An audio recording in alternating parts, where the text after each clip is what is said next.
क्या था बेटा, क्या हुआ था? कि यही सुबह गया था घर से मामा से मिलकर, तो शाम को आया, मामा ढूंढ रही थी, तो मामा कहती बेटा कहाँ गए हुए थे? मैं मामा यहाँ पर ही था। तो गाली निकालने लग गई। तो मामा के साथ मैं प्यार से मामा के कंधे पे हाथ रखा। तो मामा से कहा मामा आज के बाद नहीं जाऊँगा घर गया। तो वो जो सा मैंने रखा हुआ था पिस्तौल लाकर वही उठाया तो बाहर जाने लगा था। तो मामा ने रोका। मामा कहती बेटा इसे घर रख जो, तो ये अच्छा नहीं है पिस्तौल, इसे घर पे ही रख जो अगर है तो। मैं कहा मामा बस थोड़ी देर में वापस आ जाऊँगा। तो उन्होंने इतनी के पास में बाहर जाने लगा, उनके मना करने के बाद भी तो उन्होंने हाथ से खींच लिया। तो मैं वहाँ पर ही मामा प्लीज़ इसे दे दें, तो मैं अभी थोड़ी देर में वापस आ जाऊँगा। कहती नहीं कि अपनी तरफ करके कहती कि तुम बताओ मुझे कि तुमने ये काम से मुड़ना है कि नहीं। मैंने कहा मामा आज के बाद नहीं करूँगा, दे दो, मैं थोड़ी देर में वापस आ रहा हूँ। तो बस इसी पास उनसे खींचने लगा हूँ तो ऊपर हाथ आया, तो साथ में उनके पास आया था, तो उन्होंने भी एकदम खींचा, तो वहाँ उसी हादसे में गोली चल गई है। अच्छा मेरा बेटा, बड़ी अच्छी बात की आपने, अचानक गोली चल गई है। मुझे एक चीज़ बताओ, कितनी देर पहले ट्रेनिंग ली थी तो आपने पिस्टल चलाने की?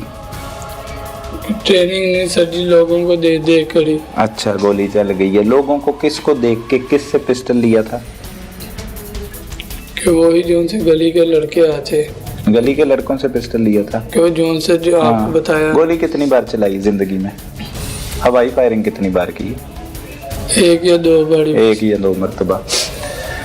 पिस्टल की गोली कैसे चलती है जरा बताओ, देखने वालों को पता लगे आप कितना सच बोल रहे हो कितना झूठ बोल रहे हैं। पिस्टल की गोली किस तरह चलती है? किसी भी पिस्टल की गोली कैसे चलती है? क्या करना पड़ता है उससे पहले, गोली चलाने से पहले क्या करना पड़ता है? आपकी तो मामा ने अचानक गोली चला ली ना, खींचते खींचते अपने आप को मार ली। आपके बकौल कैसे मार ली उन्होंने? वो आर्मी से रिटायर्ड थी, पंजाब पुलिस में थी मामा कि नहीं? कैसे चला ली? पिस्टल कैसे चलती है? कि पिस्टल ऐसे घोड़ा दबाओ तो चल जाती? क्या करना पड़ता है उसके लिए? बताओ, जवाब भी दो ना साथ साथ। कि वही जो पीछे के होता है ट्रिगर वो लगा होता है, हाँ। उसे नीचे करो तो के ऊपर से ऊपर आगे पीछे करो तो घोड़ा दबाओ तो चलता है। हाँ माशाल्लाह, अच्छे बच्चे हैं, आपको समझते हैं क्योंकि हवाई फायरिंग भी की हुई है। आप मुझे बताएं कि अचानक गोली कैसे चली? उसको आपने लोड किया होगा तो चली है ना? वही ना कि बात सुने आपके, मैंने 2-4 दिन पहले फायर किए थे ना, हाँ। तो वो अड़ जाता था, तो इसलिए मैंने खोल कर नहीं देखा कि क्या मसला है। वो मैंने वैसी थोड़ी सी मैगजीन नीचे की है, तो मैंने वैसे ही करके तो वैसे ही रख दिया, तो मैं निकलने लगा। गोली मुंह में रखी हुई? गोली मुंह में रखी। मतलब कितनी बड़ी दुश्मनी आपकी, गोली मुंह में रख के आप घूम रहे? नहीं, पुलिस में हो आप? किसी फोर्स में हो जो मुंह में गोली रखी हुई है? सामना हो सकता है दहशतगर्दों का। सर जी बात सुने कि गोली मुंह में नहीं थी, कि मुझे पता नहीं था कि मैंने फायर किया ना उस दिन, तो गोली भी पिस्तौल अड़ गया। तो मैंने वैसे ही मैंने कहा कि ख़त्म हो जाए तो फिर पीछे को चला गया। मैंने वैसे ही थोड़ी सी मैगजीन नीचे की है, तो वैसे ही चैम्बर मारा। तो बताओ। वैसे ही मैंने वो सीधा हुआ पिस्तौल, तो वैसे ही मैगजीन वहाँ पर एक मैगजीन पूरी चेक नहीं की, तो वैसे ही नीचे जाके रख दिया। तो 2-3 दिन बाद ये वाकया हुआ। अच्छा, मतलब गोली मुंह में रख दी ऐसे ही? तो उससे अगर पीछे खींचते तो वो गोली ऐसे करके बाहर आनी थी, ऐसे करना था, ट्रक बाहर आनी थी कि उससे खींचना था ना पीछे, तो गोलियां बाहर निकल आनी थी। वो सारी उसमें थी, तो नीचे से उसको मैगजीन को लैदा कर लेते। मैगजीन नहीं ना मैंने निकाली, हाँ। कि मैगजीन साथ ही लगी थी, वैसे ही ऊपर से नीचे। देसी पिस्तौल था ये सर जी नहीं पता। पिस्तौल कौन सा था? 30 बोर का? जी। कितने पैसे? 10,000 का लिया था जी। गोलियां कितनी थी पिस्तौल में? कि जब उस दिन फायर किए थे 5 सी, पता नहीं कहाँ पे किए थे वो फायर? छत पर ही। अपनी? हाँ जी। कितनी गोलियां चलाई? 3 या 4 इतनी चलाई थी। 3 या 4 चलाई, तो कितनी बाकी रह गई? कि 5 यहाँ थी, तो एक बची। एक बची? वो माँ को मारी? मारी नहीं सर जी, के चल गई है वो चल गई। अच्छा वो चल गई है, ठीक है। वो चल गई, उसके बाद क्या हुआ? जब गोली चल गई उसके बाद क्या हुआ? तो मैंने भाग माँ को लग गई गोली तो क्या हुआ उसके बाद? उसी टाइम मैंने देखा मामा को तो पकड़ा है, तो साथ में मैंने 1122 को कॉल किया खुद? जी। अच्छा 15 को पर कॉल किया। अच्छा। तो इनके पास ही रहा हूँ, इनके साथ ही आया हूँ, कोई भागा नहीं, वहाँ पर ही रहा हूँ। कहाँ पे हॉस्पिटल कहाँ पे लेके गए माँ को? वो नहीं सर पता कि उतनी देर में जब मामा घर पे थी तो यहाँ पर मुझे लेके आ गए थे। अच्छा मामा जिंदा थी तब? पता नहीं सर जी, उसी टाइम के 1122 पर कॉल किया। हाँ तो 1122 आपको इधर ले आई?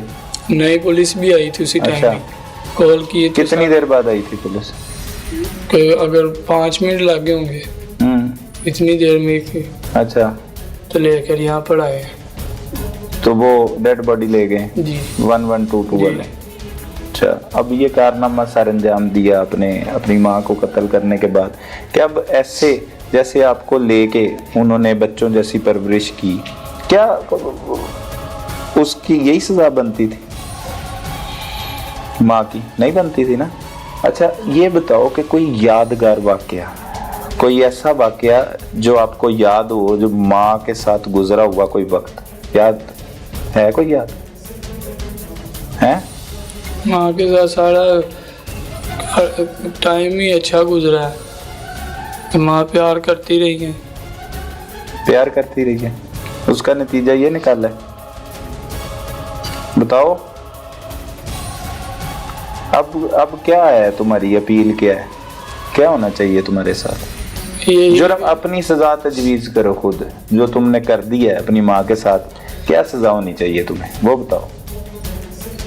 यही कि मुझे सिर्फ एक बार ही मेरे पापा आके माफ़ कर दें तो मैं दोबारा इस तरह कि दोबारा कभी पापा को भी दुख नहीं दूंगा, कि अपने पापा के सहारा बन के रहूँगा। पापा मुझसे मिलने आए, सिर्फ एक बार ही मैं पापा के पाँव वगैरह भर दूंगा, हर चीज़ पापा जैसे कहेंगे मैं वैसे ही करूँगा। मेहनत मजदूरी करके पापा का साथ दूंगा, कभी अब इस तरह की कभी किसी की सोबत में नहीं बैठूंगा। अच्छा बस अब अभी माफ़ी मांगते हो तुम, सज़ा नहीं तुम्हें कबूल, कोई भी सज़ा नहीं होनी चाहिए तुम्हें, हैं? बताओ ना, हाँ या ना? सज़ा नहीं होनी चाहिए, मौका मिलना चाहिए, मौका मिलना चाहिए। ऐसन मौका मिलना चाहिए आपको, क्या सज़ा होनी चाहिए बताओ। सर जी एक बारी पापा से माफ़ कर दें तो मैं दोबारा कोई इस तरह का कभी इस तरह की सोबत में भी नहीं बैठा। अच्छा वो माफ़ कर देते हैं, वो किस हैसियत से करें? उनकी बीवी को आपने कत्ल किया है, उनके बकौल उन्होंने मुकदमा दर्ज कराया कत्ल का आप पे, अब वो माफ़ कर देते हैं, आप उनके साथ रहना शुरू कर देते हैं, फिर आप उनको कत्ल कर देंगे।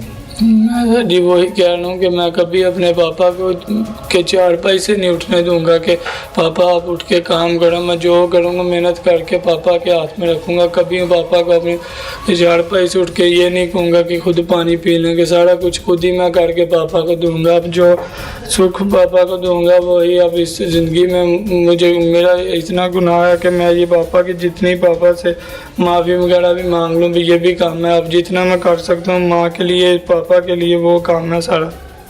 अच्छा जब से माँ मरी है यहाँ पे गिरफ्तार हो, कितने दिन माँ याद आई? अभी तक माँ का दुख नहीं भूल रहा कि माँ जितना प्यार करती थी, माँ रात को सुलाती थी अपने साथ के बेटा सो जो टाइम हो गया तो सारा कुछ। चलो तुमसे हो गई गलती, गोली अचानक चल गई, माँ चली गई इस दुनिया से, माँ के लिए क्या किया? यहाँ पे बैठ के थाने में बैठ के कोई नमाज पढ़ते हो तुम? जी जितनी सर जी के सुबह उठूँ तो अगर नमाज पढ़ूँ तो माँ के लिए, नहीं तो जितनी देर भी यहाँ पर बैठा हूँ दुरूद शरीफ पढ़ के सारी सूरतें वगैरह पढ़ के अपनी माँ के लिए यही दुआ मांगता हूँ कि अल्लाह मियाँ मेरी माँ को जन्नत फिरदौस में जगह नसीब करें। जब जितनी देर भी बैठा हूँ बारी के जहाँ पर के लड़के ना हो तो दुरूद शरीफ पढ़ के माँ के लिए दुआ ही मांगता हूँ। नमाज पढ़ते कि कल मैंने जोहर की पढ़ी है और परसों मैंने फजर की पढ़ी है। आपके साथ नमाज के बारे में क्यों जुड़ा? अभी इंशाल्लाह सुबह भी अभी भी उठूँगा, ये सुबह उठूँगा, सुबह पहले सबसे उठ के टाइम पर फजर की नमाज पढ़ के दुरूद शरीफ पढ़ के अपनी माँ के लिए सबसे पहले दुआ करूँगा, फिर अपने पापा के लिए दुआ करूँगा कि पापा को सब्र हो के उनके भी साथ भी जो हुआ कि सब्र के साथ रहें। तो इसलिए हाँ, ये तो इतना तो बनता है आपका एहसान करना उन पे।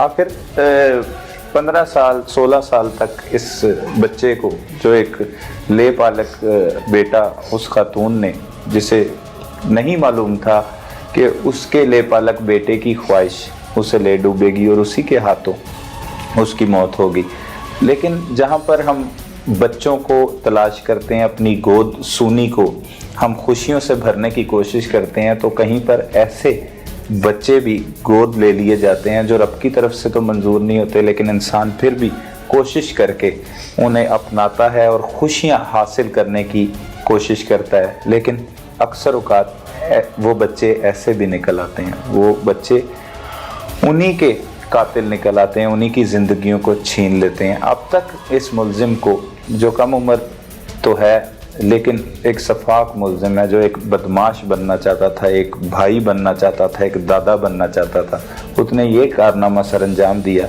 उसने सबसे पहले अपनी माँ को कत्ल किया और अब वो बदमाशी की सीढ़ी पे चढ़ चुका है। एक 302 का मुकदमा भी उसके साथ लिखा जा चुका है और अब भी उसकी अपील है कि उसका वालिद आके उसे माफ़ करे और वो अपने वालिद के साथ ठीक चलेगा।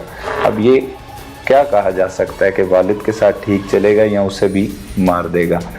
तो पुलिस की इन्वेस्टिगेशन जारी है, मुल्ज़िम को सख्त से सख्त सज़ा होनी चाहिए, हमारी भी अपील है और पुलिस भी अपनी तमाम तर कार्रवाइयाँ जारी रखे हुए।